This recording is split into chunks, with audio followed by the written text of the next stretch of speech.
Good morning to everyone. I am Alessia and I work within the Clinical Engineering Service in the University Hospital of Campus Biomedical of Rome.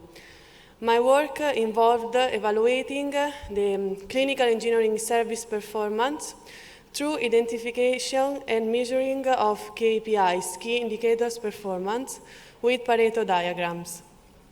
I'll start identifying key indicator performance as a method of evaluating performance. Specific KPIs will be identified and then processed. Finally, the results will be showed, highlighting the critical issues in order to do conclusions and future developments. Key performance indicators represent a quantifiable measure of achieving goals set by an organization, both operational and strategical. This means that every healthcare structure have their own KPIs, depending on their priority criteria. But in order for them to be useful, they must meet these requirements showed. My work started from the bibliography research, not very exhaustive. The study of Tiwari is the basis from which I started. They evaluate the performance of clinical engineering performance in the management of equipment purchased by external suppliers through proceeding three steps. KPIs were defined in accordance with the needs and benefits required in a specific hospital structure, are then categorized and finally measured. Because of a spread distribution of equipment, the healthcare system required the presence of trained professionals, clinical engineering service. They must be able to carry out all the tasks relating to the management of equipment, just this slide showed. The aim of my work is the performance evaluation of CES through the KPIs, considering the CES of University Campus Biomedical of Rome identified 5 KPIs, and they are uptime, mean time to repair, mean time between failures, cost of service ratio, percentage preventive maintenance. The uptime denotes the time interval in which the biomedical equipment has been continuously working. Mean time to repair denotes the expected value of the time to restore. Mean time between failures corresponds to the average time interval between 2 successive failures. Cost represents the sustainability of costs. PPM expresses the number of preventive maintenance carried out with respect to the total planned. In a first phase, I extrapolated the data related to the work orders for 2 years on a total of 6,000 installed devices. Typically, the control of maintenance is carried out by a management software. Thanks to this software called InfoHealth, it is possible to extrapolate Excel tables. In fact, from these tables, the calculation of KPI is possible using an environment using for the numerical calculation and statistical analysis called MATLAB. In a second phase, I calculated the 3 first KPIs, starting from the downtime and considering the duration given by the sum of all work orders per specific devices and divided by the number of days in a year to obtain the number of days in which every device remained not operational in 1 year. The uptime is the complementary to 100 of the downtime and is the result of all the equipment that have had a work order, so they have a value of uptime less than 100%, and the other part of equipment that have not suffered any work order, so they have a maximum uptime of 100%. The similar procedure was done for the mean time to repair, mean time between failures. For the first one, we have the ratio of time to repair by the number of work orders, with the difference that the result was occurred only if there had been at least 1 work order and only for certain types, because this KPI is a descriptive indicator of the corrective maintenance.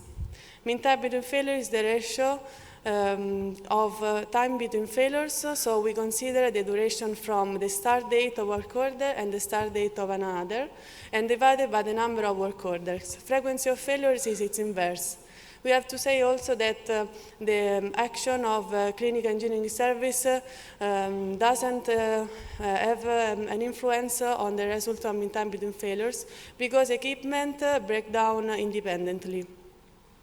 In a third phase, I analyzed these KPIs with Pareto diagram, one of the most tools in a field of quality management, demonstrating that 20% of the causes produce 80% of the effects. In fact, is it possible to concentrate on the 20% of the equipment to have a considerably better result and to establish priorities? And in the graph showed, as an example, we have a photograph of 1 week. And it's the result of all the equipment that have suffered a work order. The value is distributed around the range from 70 to 99% and to arrive at a total of 98%. The same procedure was done for the mean time to repair and mean time between failures. For the first KPI, we have a distribution around the range from 0 to 1,000 hours, so we have 42 days. And for the last one, we have a range from 0 to 1,700 hours, so we have 71 days. And in the table, we showed the total result as the mean value and the deviation standard. That is very high because we have a strong discrepancy that we can eliminate if we consider only a work order for higher priority.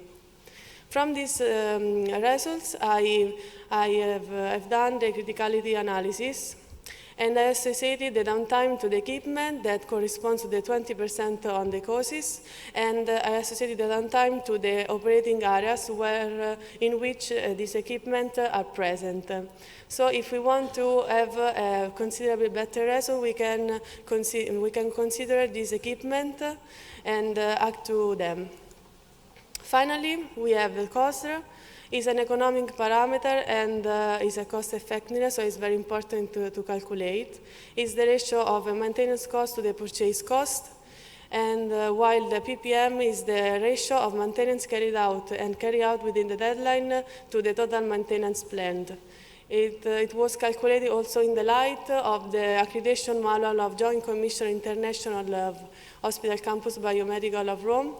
And it's written in this manual that every device and technology has to be subjected of maintenance, inspection, and calibration, and has to be written in this manual in appropriate registers. The graph, of course, resembles a Poisson distribution around the range of 1.52%, in which corresponds a number of equipment of 124.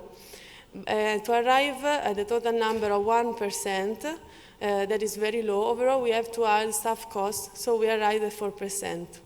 If we want to do also for this KPI an analysis of criticality, we concentrate on the equipment that present a value of cost more than 10%. The same was done for the PPM. And we concentrate for the criticality analysis on the equipment that present preventive maintenance done after the deadline. The negative numerical value corresponds to the maintenance done before the deadline. And when we see 0, the maintenance were done in the same day as the deadline. The total result is about 70%. And then, if you want to do a comparison from the Tiwari study and my work, we see the first difference, because Tiwari considered the equipment purchased by external suppliers, while the CES in Campus Biomedical of Rome is predominantly internal, so that's the first difference.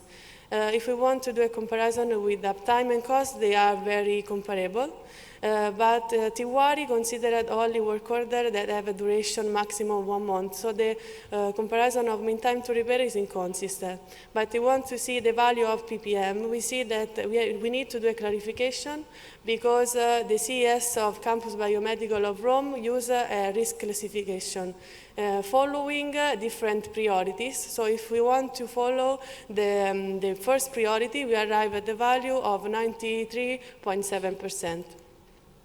At the end, for this reason, I arrived at the conclusions of the acceptability of KPIs, and the standardization of a method that is possible in any healthcare structure, with the difference that everyone has their own KPIs depending on the priority criteria. So future developments could be new KPIs and literature expansion. Thanks also all these results, thanks to the Pareto diagram, that is possible to use as we seen, not in every case, because sometimes, depending on the data, we can have 40 or 50% of the causes that produce 80% of the effects. Thank you.